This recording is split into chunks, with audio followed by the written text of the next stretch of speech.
we can see them as messengers from our unconscious mind, as Jung would say, that are giving us information, wisdom about our human experience, Our especially in conditioning more than mostly?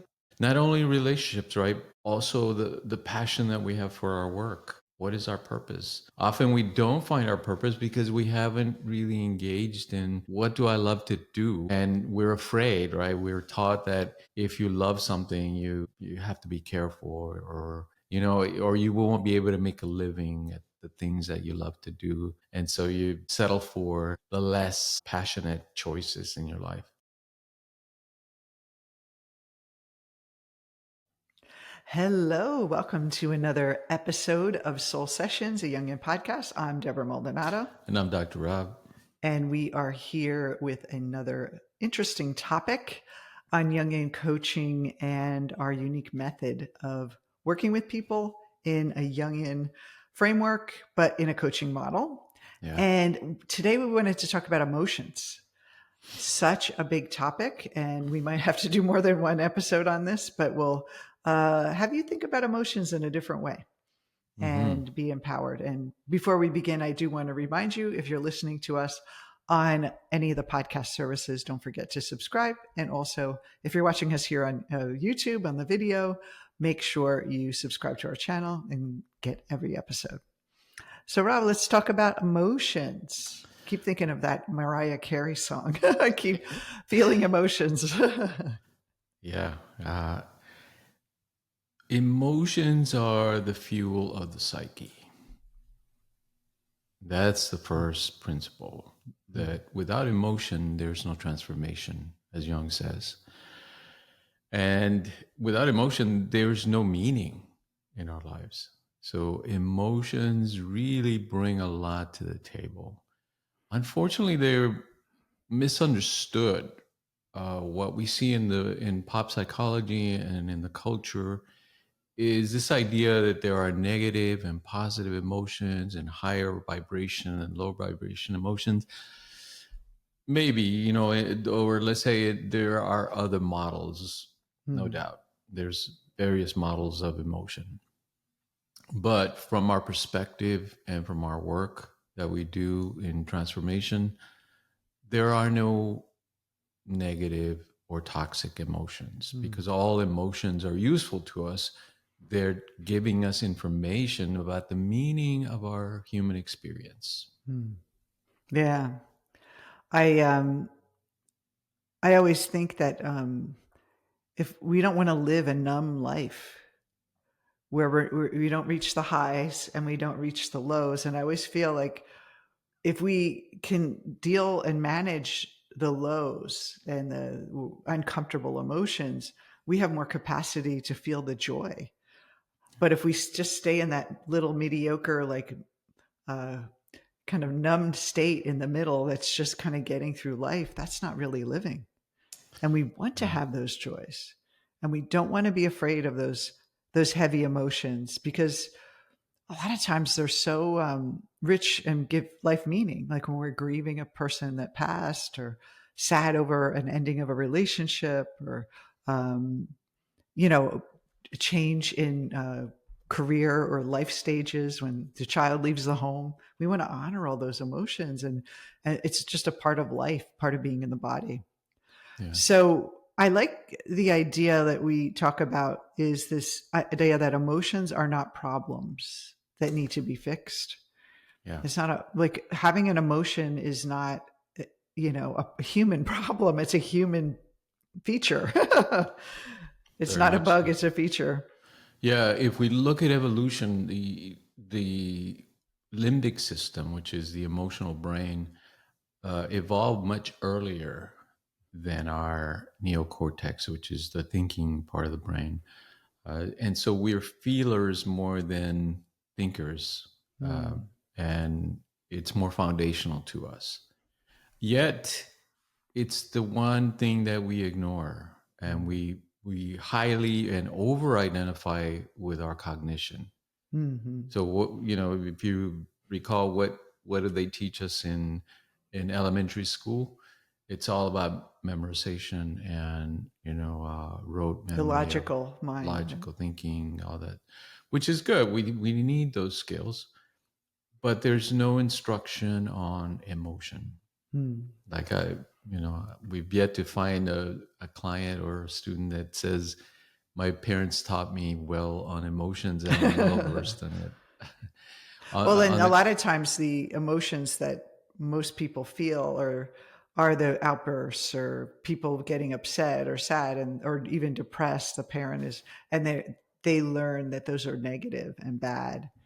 Yeah, Um, yeah. and also don't be too happy either. You know. Exactly. Most families keep emotions away. Like, Mm. don't show your emotions. Don't express too much emotion. Don't cry. Don't laugh too much. Don't be too overly excited. Those kind of things.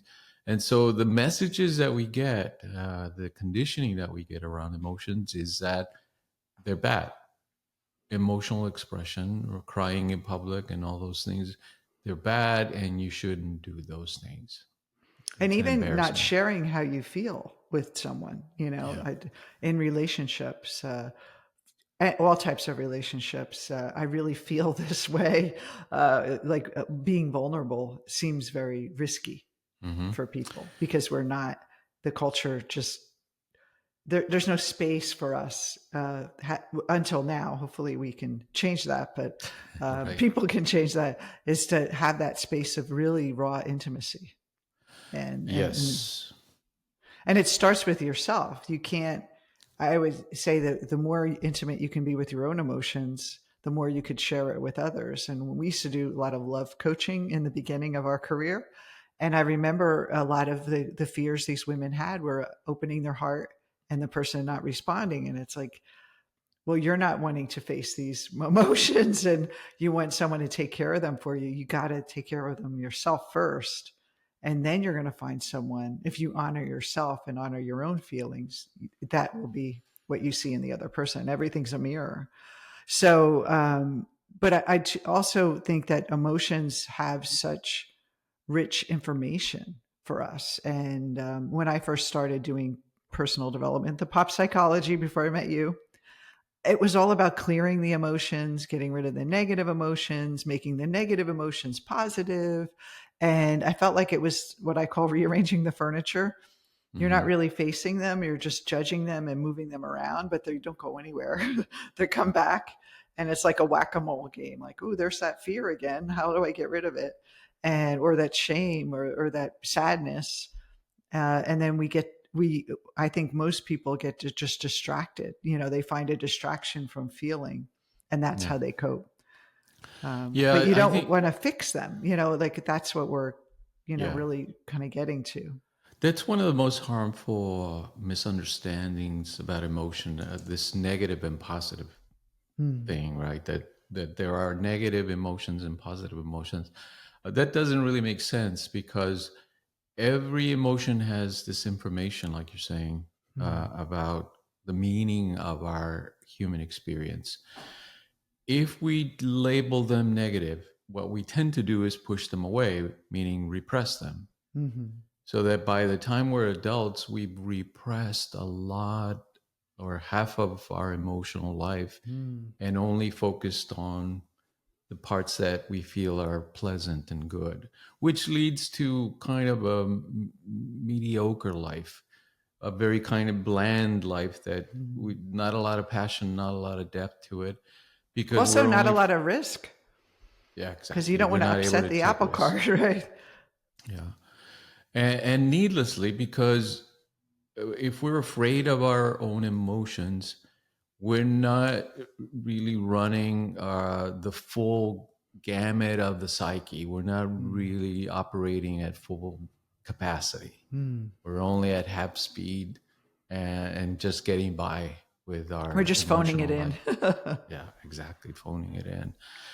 So this this idea, right, that emotions are important, that they are, that we're not out to fix them, that they're bringing to us, to our conscious awareness, really important information. We can see them as messengers. Hmm. messengers from our unconscious mind, as Jung would say, that are giving us information, wisdom about our human experience, Our especially in, conditioning more than yeah, mostly? not only relationships, right? Also the passion that we have for our work. Mhm. What is our purpose? Often we don't find our purpose because we haven't really engaged in what do I love to do, and we're afraid, right? We're taught that if you love something, you have to be careful, or Mm, or you won't be able to make a living at the things mm, that you love to do, and so you settle for the less passionate choices mm, in your life. mm. So Yeah, you when you lose go for out. that, the people think around you tell you, "What are you, crazy? What are you got a good job, why would you risk everything?" Yeah, you can't do what you love. You Mhm. have to do what you hate, or Mhm. what is not pleasant in your life. All those things. So it impacts your relationships, makes them very functional, practical. What do they call that? Transactional. Transactional. Mhm. Yeah, I love that word, transactional, because it just means you're simply looking at what do I get out of it. That's the ego, right? It's Mm. and there's nothing wrong with it. Listening to the ego a little bit, but you also want to weigh in the emotion, the passion behind those things.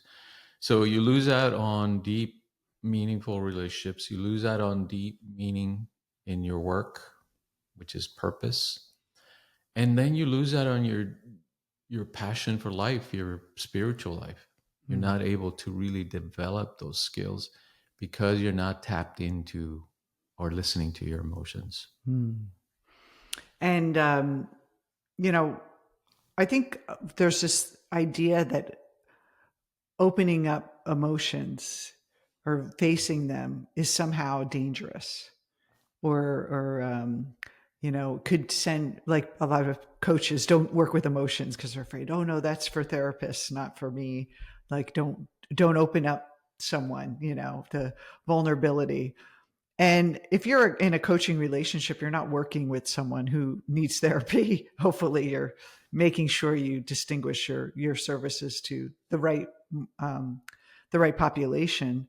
Um, but I always think about when you really get down to it, and you're really scared of something, or you're hesitant to be something or do something, or have a communication with someone. If you really take it all the way down to the core, it's really just a sensation in the body. Mm. And we're afraid to feel this tightness in our chest, or butterflies in our gut, or pressure in our gut, or heaviness on our shoulders. And that's just a feeling sensation. And it's so, like, basic. It's like, why am I afraid to feel stress? Why am I afraid to feel this? And we always talk about the difference between feelings and emotions. And the feeling is that felt sense. And then on top of that, our cognitive part of our mind makes up a story about what this means. And then it feeds and it interacts with and kind of gets tangled into, when I feel this, it means danger. And then it means that I shouldn't do that. And you make all these assumptions about life and how scary it's going to be. And if you just go, wow, that really, it felt uncomfortable, but it didn't kill me, And that's really where we want to get to, is that emotions can't hurt us unless Yeah. we're chronic, and we don't try to work with them. If we're just always angry, that of course that's going to affect your body. But as far as just feeling an emotion, it's not going to send you off into some, you know, crazy thing, state Mhm. that you can't get out of. Like, you get stuck in it or something. And I know a lot of people, when I worked with them, they said, I'm afraid to go there because I'm afraid I won't be able to get out. So what would you say about that? Yeah, I think that's part of the problem, that because we've been afraid of emotions, and neglected the study and the understanding of emotion, uh, there's a lack of understanding in the general public of what emotions are. And so a lot of people and a lot of therapists and even therapists are afraid of emotions, Mm. or they're approaching them as there's something that needs to be fixed in the emotion, Mm. right? That somehow the emotion breaks the brain or the individual, and that now they need repair. Mm. And that approach, already you're kind of making the emotion more susceptible to being repressed, being pushed away, not really being brought into awareness in a Mm. creative way. Well, not only suppress, but we create a life that makes us avoid feeling that feeling. Yeah. So, I mean, back to love again, so many women that had heartbreak and they would say, or men too, they would say, I don't want to have that anymore. And they're very careful, or they don't even want to put themselves out there because they're afraid of that feeling again. And I always say, you have to be willing to get your heart broken again to find love. You have to be brave enough because that heartbreak is not going to kill you. It may feel uncomfortable, maybe bad, but having that on the other side of that is this opportunity for love. And so people shut out that possibility. And the same thing with success. I'm afraid I'm going to fail. I'm afraid I'm going to put myself out there and I'll be rejected. And that fear of rejection, that fear of that feeling, that felt sense is stopping you from having an incredible life. And so I always think about that we believe as an ego mind, an undeveloped or ungrown, not to say ungrown, but not progressed, Underdeveloped. underdeveloped person in their own spiritual nature makes the emotion bigger than who they are. Yeah. And the emotion is just a part of them, and it's a tiny part of us. And who we are is so much grander. And so we shouldn't fear the ups and downs of the emotions and being driven by them. And that's really what the ego does, right? The ego Mhm. is that afraid of feeling, and we need to Yeah. elevate ourselves and our consciousness to look at these in a different way. That's right. Yeah. So let's talk about our approach in Mm-hmm. the Jungian coaching model to emotions, so that we can hopefully give people a better understanding of their own emotions and how to approach them. So the first phase is to really understand what emotions are. That they're not this negative or positive kind of spectrum in our brain that are dangerous to us. They're there to give us the sense of our meaning, or the meaning of our experiences, Mm. which is a great benefit to us, right? Without meaning, like our friend Dr. Hollis has been on the show a couple of times. He's all about meaning, right? The meaning that we make out of our experience is what really feeds our soul and gives us that sense of purpose in life. And meaning is emotional, not That's right. logical. It doesn't come from reason, it comes from the emotion. So that's the idea, that these emotions are useful to us, all the emotions. It doesn't matter if it's anger, shame, guilt, whatever it is, uh, they're useful to us, and we need them, and we need to understand them. All right. The second phase then is that we approach the psyche not in a fixing mode. There's nothing wrong with you. All we're doing is we want to see what's there. We want to help the client, as we coach them, to be able to observe their own emotional life without the idea of fixing or brokenness. That takes a little bit of practice, a little Mm. bit of coaching, but it's really worth taking the time to consider this and to shift your mindset so that you can approach your mind and your emotional life that way, that Well, you're not seeing yourself as broken. and I think there's two ways people can look and be aware of their emotions and approach them. One is from the ego perspective, where it's like a tentative, fearful way. And the other one is from the perspective of what we call the pure awareness, or our true self, or the witness, where we become a little bit not disconnected from them, Mm. but more like we're seeing it from a higher vantage point, and we're not in the emotion itself where we're lost in it. And we do get into those states where the emotion carries us away, and we can always find a way to go back. And I think a great metaphor is the rushing river. We think about our emotions are like a rushing river going by, and we can either jump in that river and it takes us down the river by the band by the river, or we step on the side of the bank and watch it go by. And we're noticing it, we're feeling it, but we're not lost in it and caught up in it. And it's like more from Eastern philosophy approach to looking at just our mind and our emotions. Yeah. Yeah, it is. I love the metaphor of taming a wild horse, Mm. because our emotional life is the inner nature of our mind, and nature expresses itself. If there's a chance for creativity, it just takes it. If there's a little crack in the sidewalk, a little plant will grow out of that. Mm-hmm. Any chance nature gets, it just takes it. It doesn't worry about, oh my God, what's going to happen and all this stuff, right? That's our thinking mind, our ego, like you said. So this emotional nature is wild in us. It's the wilderness in our mind, and it's our ability to connect with our true nature. So our approach is really important, and that approach of being kind and gentle and giving it lots of room instead of trying to control it and constrict it, which we know what happens in nature when we do that. We end up kind of Is that the constricting destructive it. nature, right? It's like it becomes when we talk about creative and destructive power of emotions, that when we try to control them and try to suppress them and try to fix them, Yes. it's very destructive.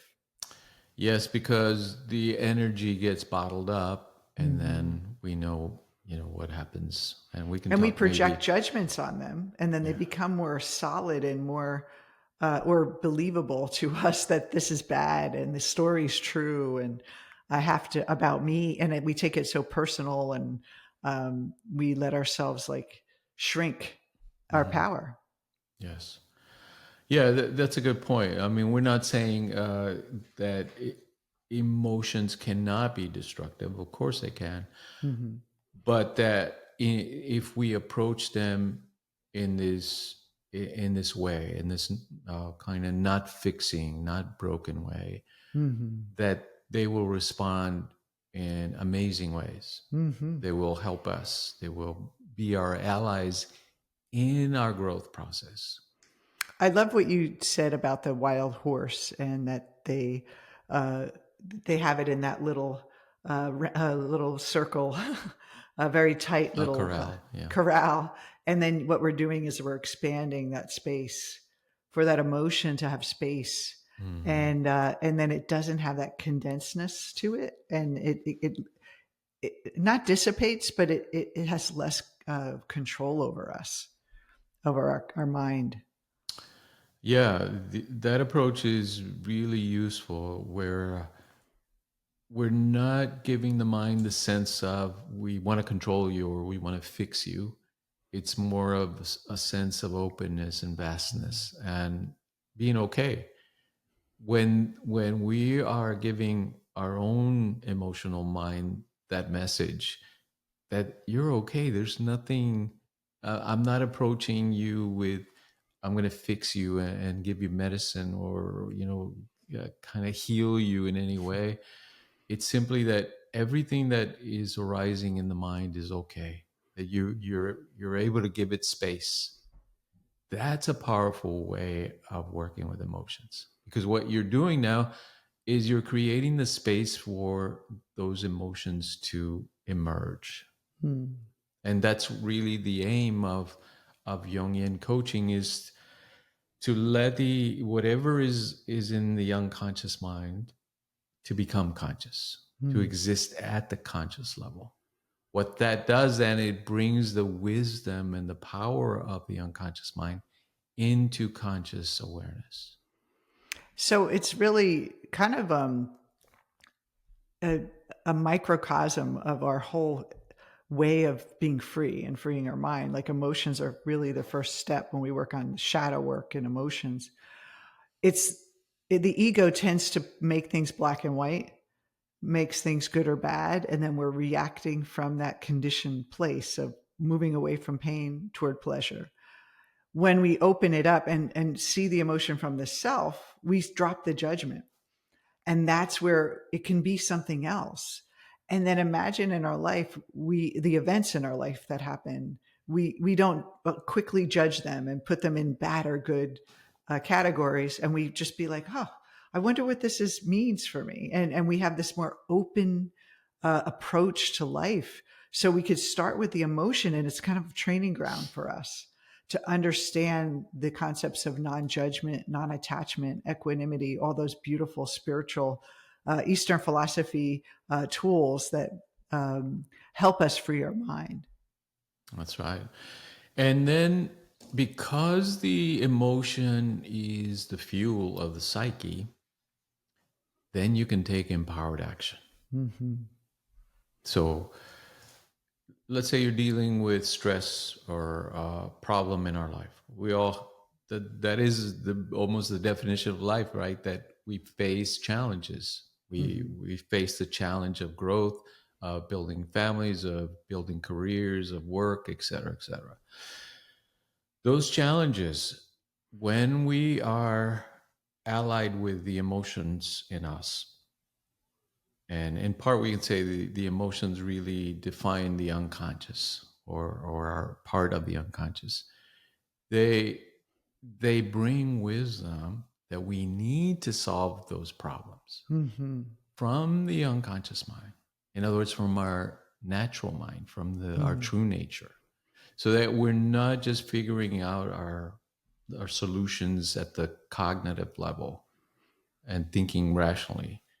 We do need rationality, of course, and it's very useful to us, but we need that passion of emotion, that meaning that emotion brings, so that we find our happiness and our balance in facing and finding solutions to those challenges.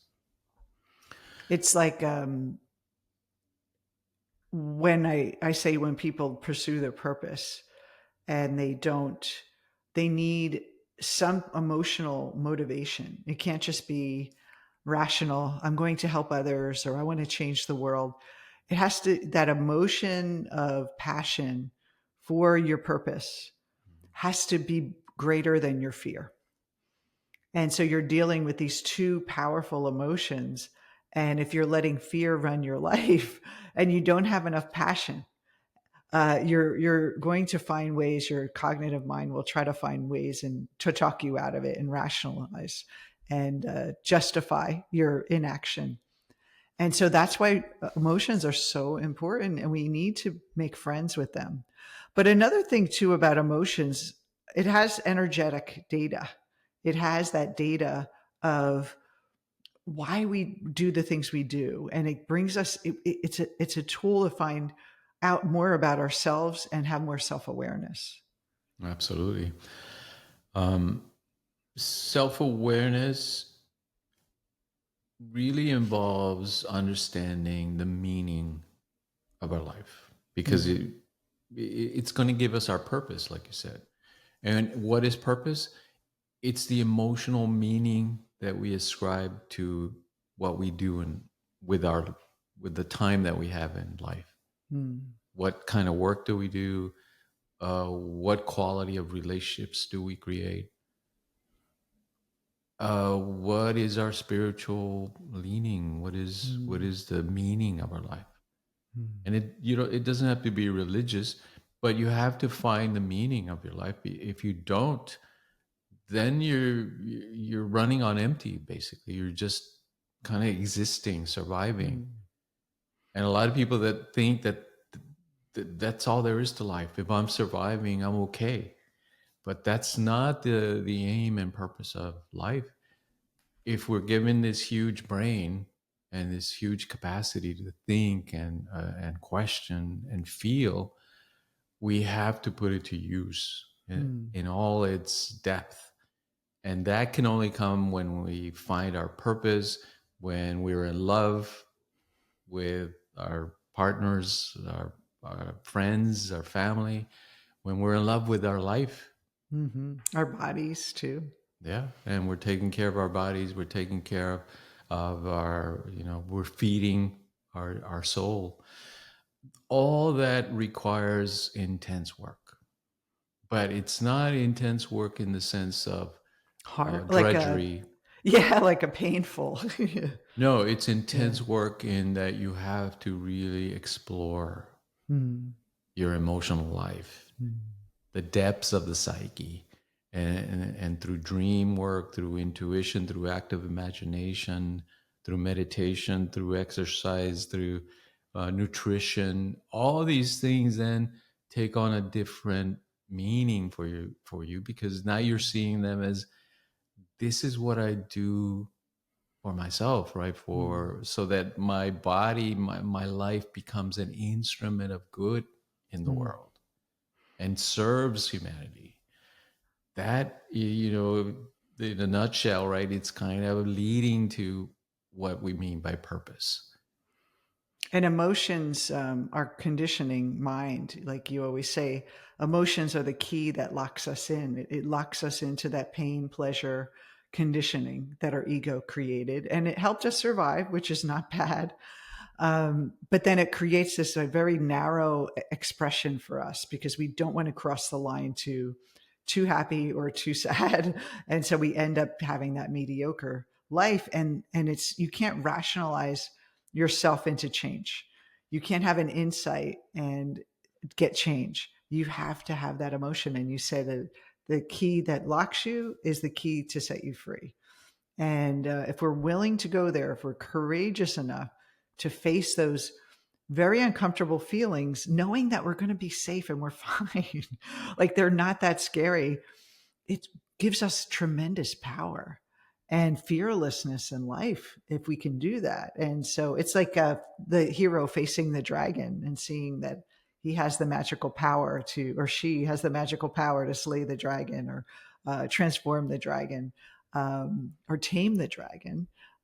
That's the beautiful thing about this work is that your life opens up. Those guardrails that your ego put in, they go away, and your life has so much more expansiveness and possibility. And I think the number one reason why people don't pursue their purpose is because of fear, because they're afraid to feel uncomfortable. And it's and what that means in the story when it's actually just a body sensation. And we can decide what that means. We're the ones who can decide, oh, I'm nervous. I remember when I used to have fear of public speaking. I still do to some extent. But when I used to do a lot of TV interviews in the beginning, it was really strong. And and then I decided that this feeling I was feeling wasn't anxiety. It was excitement because I was about to share something that I wanted to share with others. It changed. The cessation was the same, but my approach to it wasn't pushing away. It was riding the wave. And so then when I went on TV and I did the interview, I was very passionate and animated and happy. It was like expressing that excitement.